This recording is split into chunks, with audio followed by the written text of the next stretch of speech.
to the Vagabond Way podcast. The journey goes ever on with the long road. This episode, Out of the Darkness.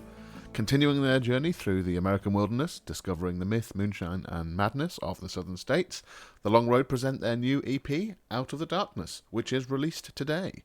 Kev takes us to a record store in the Harvard University campus, and the Bishop, that's me, I take us through some of my baking experiments from the last couple of weeks. The Vagabond Way podcast, featuring The Long Road, is exploring the world of the troubadour, the adventurer, the vagabond. The world isn't beige, it isn't processed, it's authentic, it's rich and it's real. If those are the sort of sentiments that make your brain light up, then hop on board. We are embracing all of those things, we're celebrating all of that, and we'd love it if you joined us on the journey.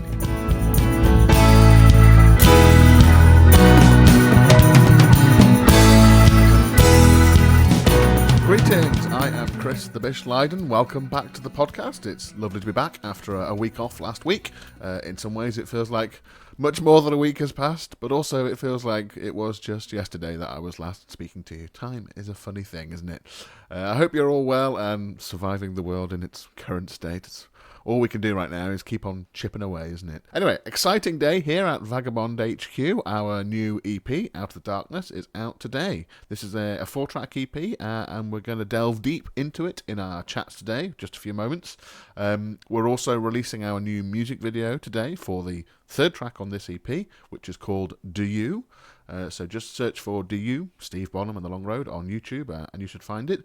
Or you can check out our link tree, which is linktr.ee/thevagabondway, for all of the links to our current bits and bobs. As many of you know, the big man, Kev Moore, he's been trekking the Camino Trail in northern Spain the last few weeks. Well, good news, Kev has made it to Santiago. I think in the end he walked closer to 600 kilometers, which, I mean, to me is just like mind-blowing.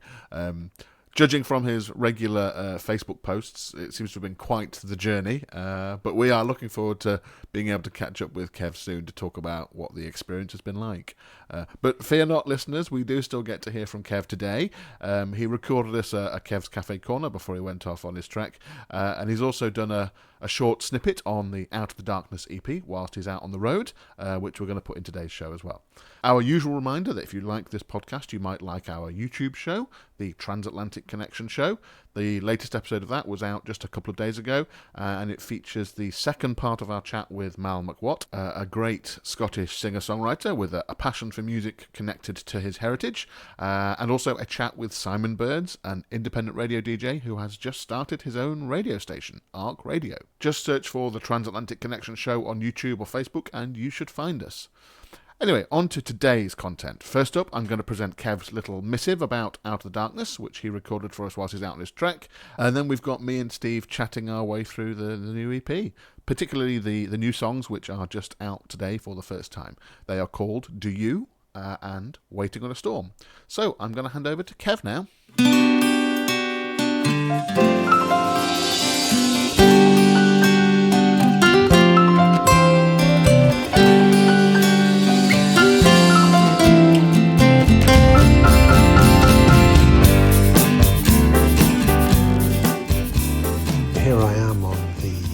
Atlantic coast of Spain in a town called Luarca, and I want to share my thoughts on our 3rd EP of our series, Out of the Darkness. We've released 2 songs from it so far, Bridge Across a River and If There's a God Out Here, and they really have set the tone for this EP. It's quite dark, it explores a lot of deep issues. Obviously there's a strong thread of storytelling, as there is with all our Long Road stuff, running through the songs. And the other 2 songs that you have yet to hear from this EP are quite special too. Waiting on a Storm kind of draws on the darkness of God Out Here, and yet there's the little sort of pinch of melancholy coming into it that then leads us into the almost deeply romantic waltz time, really, of Do You, which Bish does a bit of a tour de force on the tuba, beautiful melody going on, counter melody behind everything. and I'm attempting to play the brushes on the drums as best I can. But yeah, I'm Waiting on a Storm. Steve's got a really plaintive sort of slide guitar figure going on his National, and that sounds marvellous. But Bish's piano work on that is great. You can just imagine him sat there with his hat on in a Western saloon, just banging out that great piano work. And I think it really suits the mood. And I think as a collection of 4 songs, they really gel together beautifully. We spent a long time, a lot of agonising over the order and how we were going to attribute the songs to each EP. It wasn't an easy task, and it took a lot of thought as to how we wanted them to appear and to appear cohesive and what have you. And I think the EP generally just takes the listener on a journey. The Bridge Across the River with its great story of the preacher trying to save everybody's souls, and the lost souls out in the wilderness of God Out Here. There's a line in Waiting on a Storm that Steve uses: there are men with guns and dogs coming after me. I mean, if that doesn't make you look over your shoulder, I don't know what will. We're very proud of this EP, and we hope you enjoy it as much as we did making it.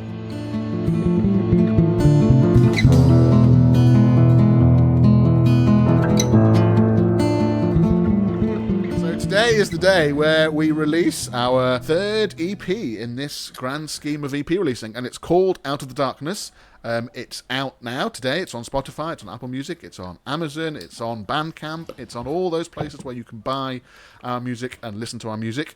And Out of the Darkness features 2 singles we released, one in September, one in the start of October, which are, if I remember the names of them, on a Bridge Across the River, and then the most recent single, If There's a God Out Here. If There's a God Out Here.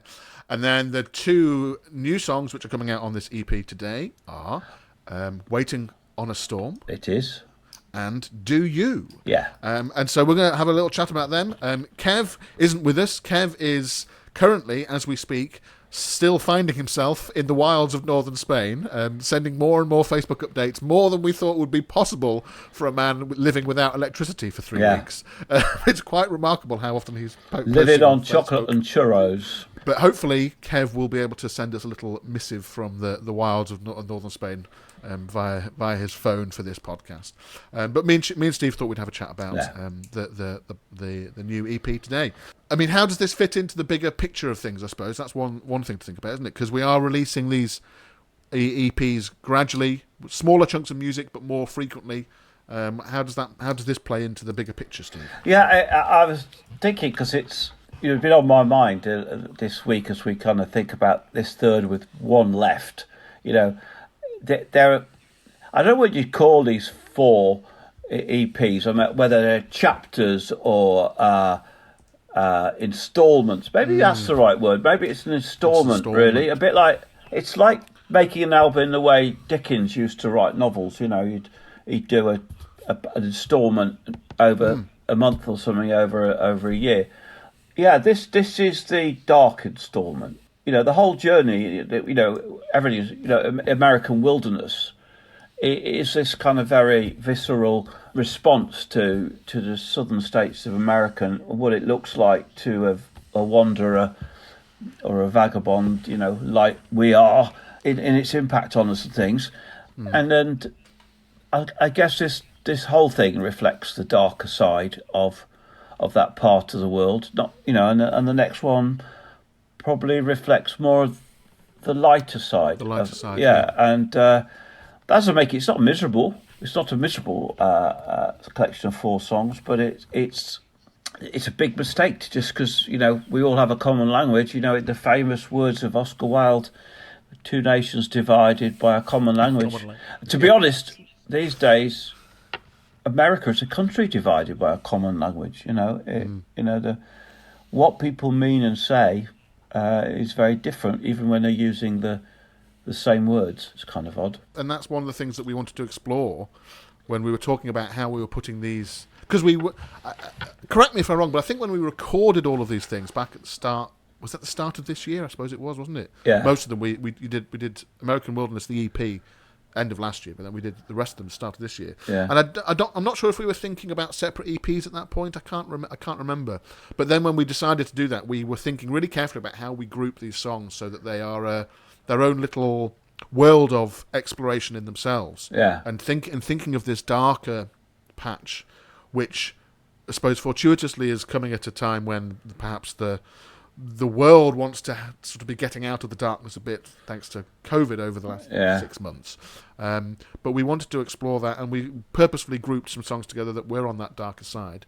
And that's part of the intention of them, isn't it? I'm a great believer in a distinctly unfashionable idea of the American dream. The American dream sort of wound its way and changed its meaning in America since the place was put together, and yet the dream itself remains a beautiful idea. In a nutshell, every man and woman is equal. You get where you get in society through your talent and your values. It's incredibly easy to point a finger and say, "Oh yeah, but they don't," and it's true, and they never did. It was never a truth. It was always a dream, but to me it's the finest dream in the world. But if you've got to kind of love something, and I love that idea deeply, you've also got to face up to the reality of it. Yeah. Because that makes the dream stronger. And so this bit is saying, look, this place does have huge problems and very, very dark side to it. That makes the dream more important. One of the songs, "Do You," is a co-write between you and me. Yeah. The words for that one, it's an interesting. I mean, I'm just looking at one of the sort of bits of blurb we prepared for the marketing of it, and you call it a secular prayer, which again, it's another step on our religious theme on these three songs, isn't it? As you put here, wishing someone an authentic and spiritual life despite all the madness and impossibility that surrounds us, and that sort of plays directly into what you were just talking about there, doesn't it? That the madness and impossibility of that dream, but this question we're asking, do you, in this song, people will be thrilled to hear that actually it's a chorus song for that song that you can join in very easily, because there's only two words. Yeah. If you can sing the words "do you," you're in, you're hired. And it'll probably work in almost any notes you happen to sing too. We're singing plenty of notes already. Just throw some in and join in. Do you? And so when you listen to that one, do join in on that one. For me, that one, for that song in particular, one thing I really like about songs that we sometimes throw out there, it has this sort of two sides to it, a dark side and a light side in a way. But they don't necessarily. Then it's not necessarily obvious which is which. Yeah. The verse in "Do You" actually sounds quite light. It's quite simplistic, really, but it's asking actually some really sort of heavy questions in a way. But then the chorus comes in, and the chorus in a way feels heavier and darker. But it's actually, for me, it's the sort of uplifting bit. Yeah. It's the point where you can decide what action you're taking, what decision you're making, how you're going to respond to that madness and impossibility. Well, I haven't got the lyric in front of me, and the last line is something along the lines of, "Do you keep going even though you know you can't win?" Yeah. And that's really important. The only thing we have is who we are, and our identity, and what we stand for. The world can defeat us and knock us down, but that it can't take that a bit away. It can't take the bit hope. I love the idea of impossible hope. It's the essence of our humanity. I don't want to live in a dream world of denial. I want to be out on the gritty road and knowing that it's as horrible as I think it can be, but I can still be a human being there. And I suppose that does lead us into talking about "Waiting on a Storm," which is the other new track on the EP that people haven't heard. I remember when I first heard it, I could picture exactly how it was going to turn out. Yeah. And it spoke to me absolutely instantly. It's like, I know what this needs to sound like. I know what this world is. I know where this is going. I know what the chorus will sound like. It was just one of those instant flashes for me, which doesn't always happen with our songs. Yeah. Often it's pretty quick, and some of them are a mystery to me until after we've recorded them. And the terrifying thing is, some of them remain a mystery to me. Yeah, but Waiting on a Storm, absolutely, I knew it as soon as I started to hear it. I mean, I don't think that makes it an obvious song. How did you put it on the? I'm just looking at these notes again about what you wrote it. So, it's living your life knowing eventually it's going to catch up with you. Yeah. I mean, and that does play it. That plays into the same sort of theme, perhaps the other side of the theme, but facing up to things. But sort of living your life, knowing things are going to catch up with you. The kind of basis of it is probably 5 years old or something, and yeah, it was at a time in my life when I thought, well, the shit is really hitting the fan now. Yeah. And this is it, and it's as simple. When you've got a feeling like that, then you try and write a bit of a story around it. Somebody who the posse are after for being no good. Yeah. So. I've always loved playing it live because it's got a great groove to it, and it chugs along really nicely, and it feels like you're it's one of those ones where you feel you step into the stream of it. It doesn't necessarily, it doesn't sort of start and finish. Yeah. You wade into this world and you wade out of it again, and you've experienced the song rather than starting and stopping the song. I always loved singing the chorus on this one because the backing vocals we get to do, they came often with, for me, backing vocals are a bit of a challenge, sort of thinking, I've got to be able to A, remember this, and B, hit the right notes, which for me, as somebody that wasn't ever a singer, is quite tricky. But actually, I've always loved singing this because it just came completely naturally. Yeah. And was there, and Kev's as well. It just fits. Sort of New Orleans-y, piano-y vibe, but it's really the guitar shuffle, and it just chugs along really nicely. It's a distant cousin of another track of ours, another song of ours, No Particular Blues. Yeah, I was just about to say, there's no particular blues vibes about it, isn't there? And I think with the 4 songs on this EP, you get a little slice of all kinds of different bits of the long road pie. Yeah. And you get, things like If There's a God Out Here, which feel quite different to begin with, but then they take you somewhere probably a little bit familiar, but then it's also dark and murky. It's quite a listen. On A Bridge Across the River, which has that Hammond part, which is the first big time we've used the Hammond on this recording. Mm-hmm. It takes you into a different world.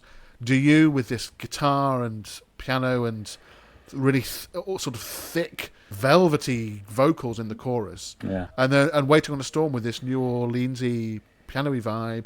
I think this EP is a glorious melting pot of the long road where we've come to. And it has been a journey. We didn't just instantly start making this stuff like this, but we've sort of navigated our way here. So Out of the Darkness is out today. Yeah.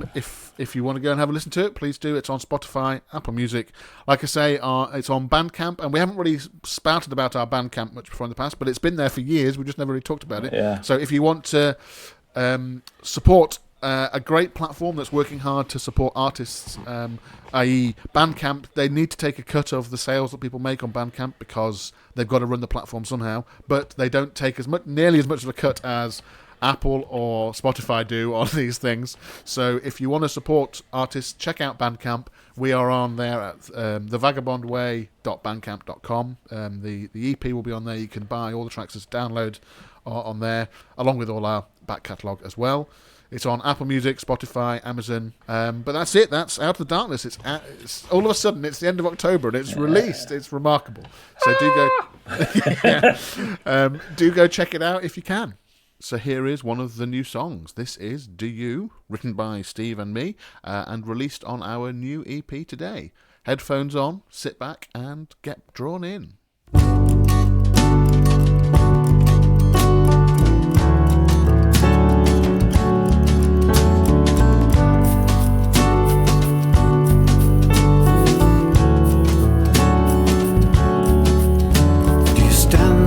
Crossroads with the ghost of the night. Do you sleep like a baby when you turn out the light? Do you go to the seashore where the ice cuts the air from the edge of the cliff top. Do you fly? Do you dare? Do you? Do you? Do you? Do you?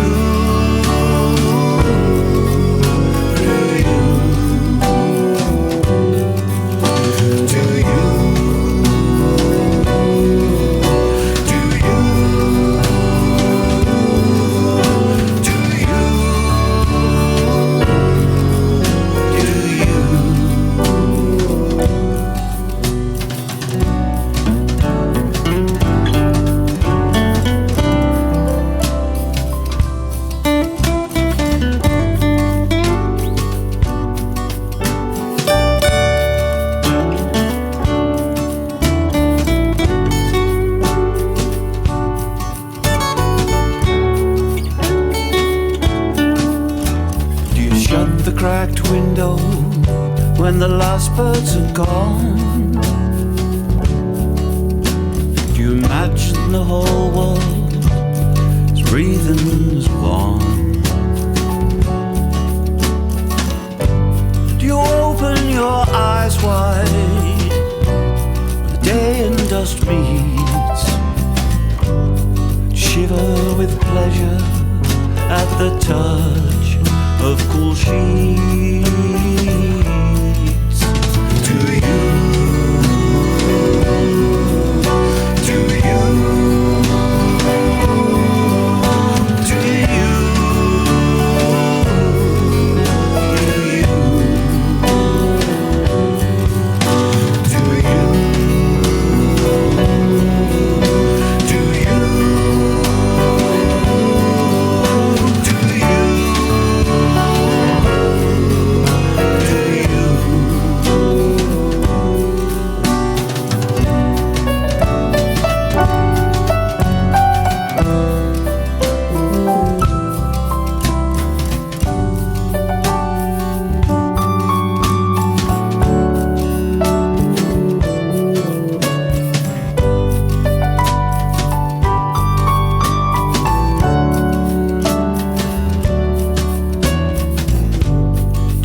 To the truth,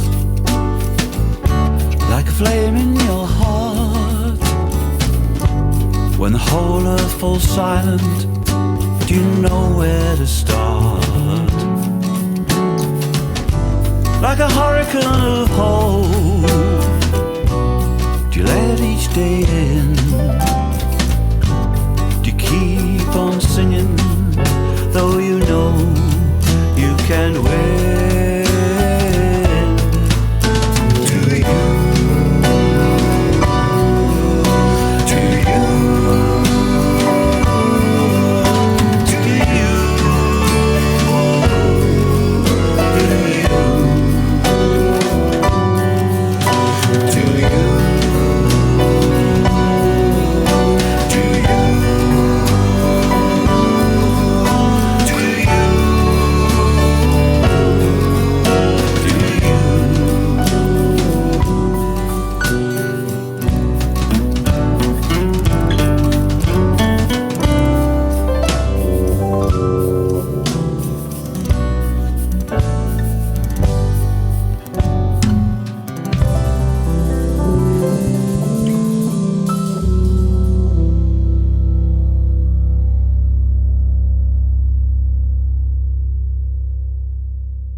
Hello again everyone, and it's time for another visit to Kev's Cafe Corner. Join me here in my virtual cafe as I now regale you with yet another tale about a record shop that I've visited. Now, we've already been to one in the environs of Boston, but this is also in Boston, but in a particular area, quite a famous area, the campus of Harvard University. that temple of knowledge and learning. I didn't see much evidence of that when I was there. There was a lot of cheerleaders leaping around and doing various acrobatic dances interpreting their hatred for Yale, which was quite fun. But nevertheless, there are in that area some shops and what have you. And there was a small second-hand record shop sort of in a basement. And it was extreme fun to browse through the shelves there. I like those kind of homemade sort of shops, you know, that are tucked away, hidden almost beneath the earth. They seem to invoke the possibility of treasure, sort of like a Tutankhamun's record store, if you will. Anyway, this particular store, I discovered a CD by the guitarist Al Di Meola, and it was his debut solo album called Land of the Midnight Sun. Now, I'd had this on vinyl many years ago in my youth, as I was on a quest to learn, I suppose, the virtuosity of music and the players therein. And I really got quite deeply into jazz rock and such like. And I had this album, and it was quite a favourite of mine. It had gone missing in the mist of time, like so many of my early vinyl collection did. So it was great to find it there, and it was only something like $3. So I plucked it out of the rack, and lo and behold, it was signed by Al Di Meola. So I tried to hide that fact from the guy on the till, managed to do so, and walked out of that store with a prized possession of the Al Di Meola album signed by the maestro himself. And perhaps it's another facet of buying second-hand CDs and vinyl, that there's some kind of provenance there, you know, there's a history to the ownership of the music, and you start to wonder, or at least I do, you know, why would somebody get rid of that, you know, when you've had one of the greatest guitarists on the planet personally sign your album? What would induce you to sell it? I mean, if you've gone back to vinyl and you want to get rid of your CDs, I would generally understand that, but not when you've got a signed copy. So then my mind, being what it is, starts to wander to, did the owner pass away?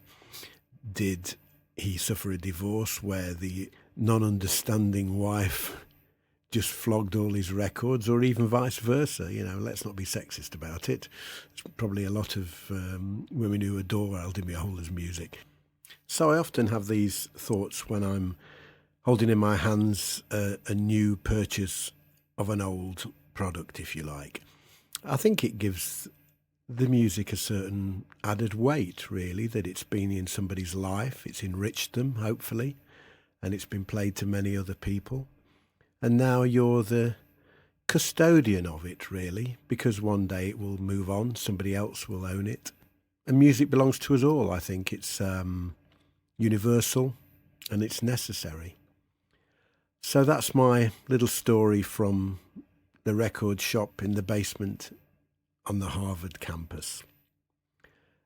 Until next week, take care of yourselves.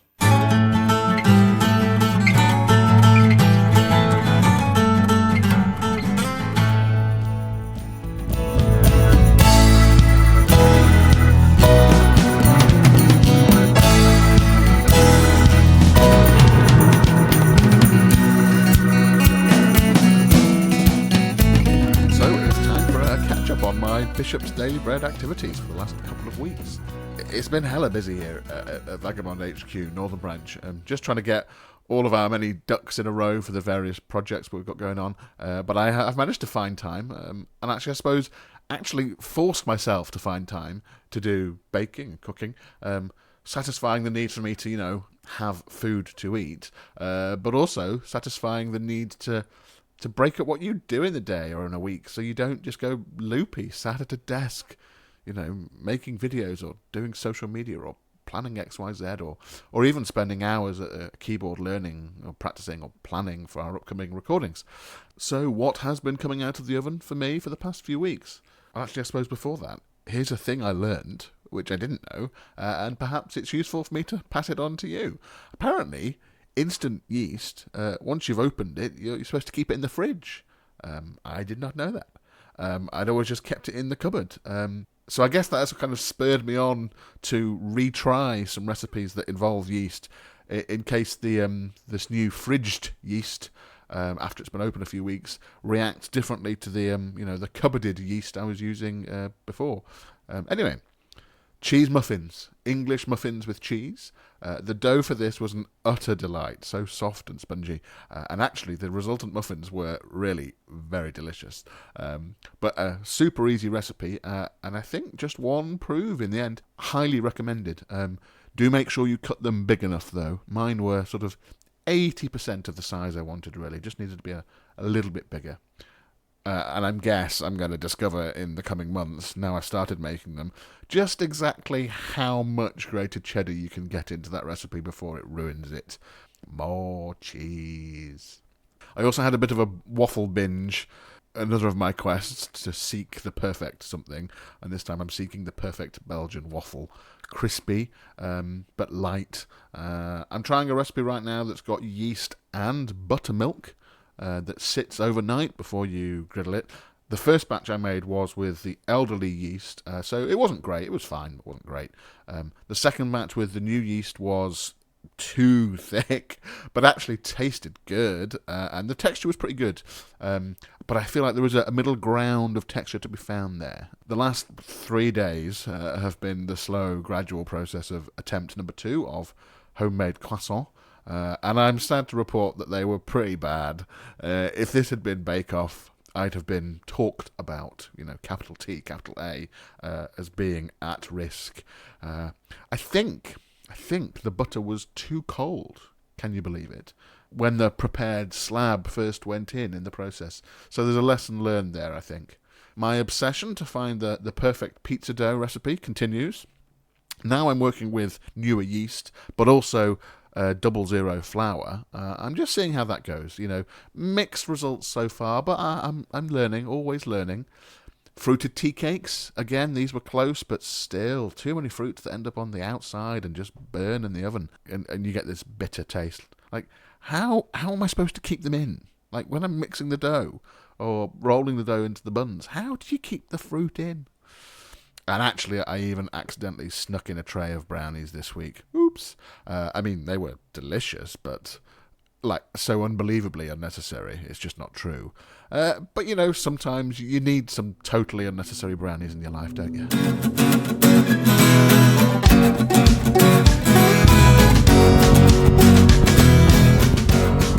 That's it for this week. Thank you for listening wherever in the world you are. Subscribe to the podcast. We're on Apple Podcasts, SoundCloud, Spotify, Amazon Podcasts. The next episode will be out next Friday. Join us on YouTube for the Transatlantic Connection show and become part of the Transatlantic Connection movement. Head to youtube.com/The Vagabond Way. Find The Vagabond Way on Facebook. All of our music is on Bandcamp, where you can help support a positive ecosystem for the music industry. Download, streaming, vinyls, CDs, it's all there. thevagabondway.bandcamp.com. You can hear our music on Spotify and Apple Music. Go and have a listen, give us a follow. If you like what you hear, share it with your pals who might like it as well. We're on Patreon at patreon.com/thevagabondway. Big thank you to our Patreons and a special shout out to Orla Flynn, James Lydon, Stuart Lydon, Yvette Lydon and Trish Taylor. Thank you for your ongoing support. Patreon is a great platform that makes it super easy for anyone out there, you, to support content that you love on a monthly basis. It gives you direct access to the people creating the stuff you love, us, hopefully, and you get to play an integral part in shaping the direction of the things that we make. So, become a Vagabonder. That's our name for our supporters on Patreon, to help us create music, live performances, books and short stories, this weekly podcast, and our YouTube show, and some new things we're cooking up. As a Vagabonder, you can get the recordings and books we make for free, receive exclusive Patreon-only merchandise in the post, get regular behind-the-scenes updates from us, unlock access to exclusive live-stream performances and Q&As, and lots more. You can help us create something different, something that entertains, and something that inspires others. So, join us on the journey and release the vagabond within. Patreon.com/thevagabondway. Thank you once again, brave adventurers, vagabonds and explorers, for joining us on The Vagabond Way. Remember, the world isn't beige, it's authentic, it's rich and it's real. Embrace every last bit of it. Until next time, the journey goes ever on with The Long Road. Bye for now.